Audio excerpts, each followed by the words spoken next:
En una ciudad donde el concreto parece crecer más rápido que los árboles, donde el ruido de los autos ahoga los pensamientos y el paso apresurado de la gente deja atrás todo lo que no brilla, vivía un hombre al que todos conocían como Tico. No era su nombre real, por supuesto, pero a nadie le importaba realmente cómo se llamaba. Tico era un vagabundo, uno de tantos rostros invisibles entre cartones, humo y promesas rotas.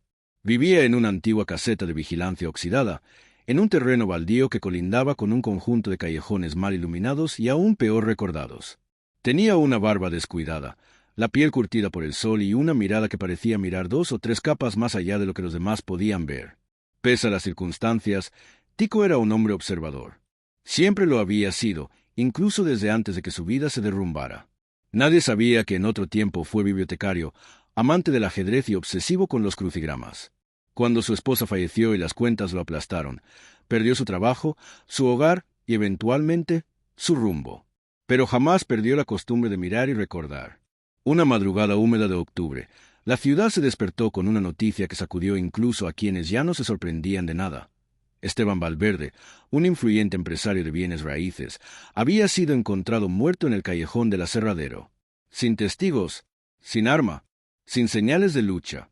La policía llegó en pocos minutos y clausuró la escena, pero las pistas eran tan escasas como el remordimiento en las oficinas de su empresa. Los detectives rastrillaron la zona, interrogaron a empleados, vecinos y hasta repartidor de café que pasaba por ahí cada mañana. Nada. Todo indicaba que Valverde había muerto de un golpe en la cabeza con un objeto contundente, pero no había ni una huella, ni un vídeo, ni una cámara rota que pudiera darles una luz. El caso empezó a pudrirse como un cuerpo abandonado, en silencio y en la oscuridad. Excepto para Tico. Esa noche, como muchas otras, Tico había estado sentado junto a su fogón improvisado, envuelto en una manta hecha jirones y bebiendo té de hierbas que él mismo recolectaba en los descampados. Desde su rincón había visto un BMW negro mal estacionado justo al borde del callejón. Era un auto caro, fuera de lugar. Luego, escuchó los ladridos de Rufo, un perro callejero que merodeaba por ahí desde hacía años. Pero esa noche, Rufo no ladró. Eso, en sí, era raro. Rufo ladraba a todo y a todos. Y lo que no ladraba, lo olfateaba con recelo. Tico lo conocía bien. Esa falta de reacción fue lo primero que le hizo ruido. Al día siguiente, con el callejón aún acordonado, Tico notó algo más. Entre los desperdicios había un guante de cuero, nuevo, solo uno, el izquierdo. No parecía algo que alguien sin dinero tirara a propósito. Lo guardó en una caja con otras cosas extrañas que coleccionaba. Para él, todo podía decir algo. Cada objeto tenía historia. Con los días, fue escuchando rumores, palabras sueltas que el viento llevaba de esquina a esquina. Algunos de sus compañeros de calle contaron haber visto a Valverde discutiendo a gritos con su socio, Mauricio Rivas, apenas 2 días antes del crimen. Un niño que vendía chicles cerca del estacionamiento del edificio había notado que Mauricio también tenía un BMW negro, y que la noche del crimen había pasado por ahí con una capucha puesta, nervioso. Una mujer mayor, que vivía en un 3er piso, juraba haber oído pasos apresurados y una puerta de auto cerrarse en plena madrugada. Tico no era policía, pero entendía cómo funcionaban los patrones, las secuencias, los pequeños errores. Sabía que a veces no hacía falta ver el fuego para oler el humo. Así que tomó su libreta, escribió lo que sabía y se presentó en la comisaría. El detective a cargo del caso, Salinas, ni siquiera lo dejó entrar. «Tenemos cosas serias que hacer, viejo», le dijo sin mirarlo. Pero Tico insistió. Fue al periódico local. Allí conoció a Clara, una periodista joven que andaba buscando una historia con la que pudiera hacerse un nombre. A diferencia de los policías, ella sí escuchó.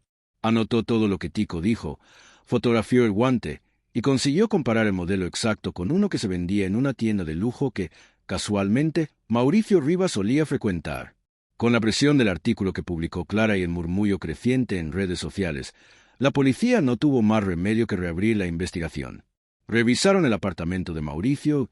En un cajón del armario encontraron el guante derecho. También encontraron restos de sangre en la cajuela del BMW. El análisis forense confirmó lo que Tico había dicho. El guante hallado por él tenía trazas del ADN de Valverde. Mauricio fue arrestado. Resultó que había estado al borde de la bancarrota y que la muerte de su socio lo convertía en único beneficiario de una millonaria póliza de seguros que ambos habían firmado por recomendación de un asesor. Había sido un crimen casi perfecto, pero no lo bastante perfecto para pasar desapercibido a ojos de alguien que nadie miraba. El juicio fue rápido. Mauricio confesó. La prensa se agolpó frente al tribunal y muchos querían entrevistar al vagabundo detective. Pero Tico no se dejó ver. La atención le incomodaba. Solo aceptó hablar una vez más con Clara. Le agradeció por creer en él cuando nadie lo hizo. Ella, en agradecimiento, movió cielo y tierra para ayudarlo. Consiguió que una ONG le ofreciera vivienda, que un viejo amigo de su padre lo contratara como cuidador nocturno en una biblioteca, que, poco a poco, Tico pudiera volver a tener una vida más digna. Pasaron los meses.